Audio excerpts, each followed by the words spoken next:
Okay, so this is Glass by Ellen Hopkins. It's the sequel to Crank, so if you haven't read Crank, go read Crank, because it doesn't make sense to be here. But anyways, so yeah, Glass, I love Ellen Hopkins. Let me just say that. Ellen Hopkins, I've read, Impulse, Glass, Crank, Identical. I want to read more of her, but yeah, I'm poor. But anyways, Glass takes place after Hunter's born and the aftermath of Crank, and it has a lot to do with Christina going back to the monster, the going back to drugs and meth, and yeah, basically that's the whole premise, recovery and relapse and all that. But yeah, my favorite character was actually probably the mom. I know it's kind of weird to say. I think I'm the only one who has said this on YouTube doing a book review of this. I just really was interested to see what her side of the story was. It was more in this book than the last one. I kept on thinking, go talk to the mom, Christina. I really want to know how she feels, and you know, I just loved it, and I just loved it.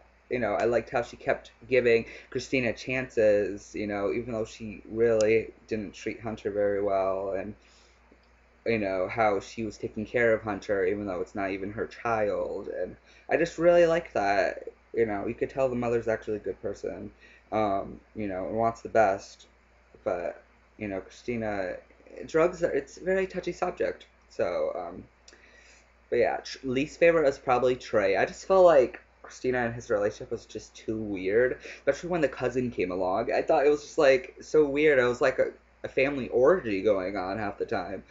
It was kind of weird. It was like a love triangle, but they weren't really fighting over each other, and I'm like, this is kind of weird, and I just didn't understand. And half the time I didn't even care about the relationship. I mean, like there was times when I was like, okay, this is interesting, but then I was like, ugh, come on, it's not important to me. I mean, it might have been important to Ellen Hopkins who wrote it. I just didn't care sometimes. So I was like, oh, come on. It felt like I was watching Twilight movies. I was like, oh, stop kissing. Something happened.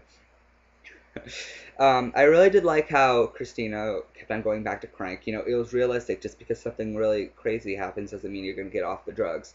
It takes a lot for someone with an addiction, to get, recover. Even though I kept on wanting Christina to go get help and recover and go to rehab, but Ellen Hopkins was like, no, nope, I'm gonna break your heart and smash it to pieces.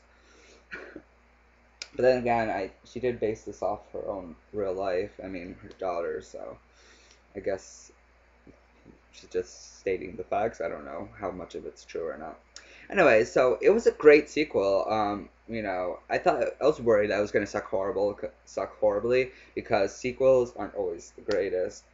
They, you know what I mean. If you love books, I thought it was gonna suck, but then again, it's Ellen Hopkins, and it can't. It's Ellen Hopkins for crying out loud.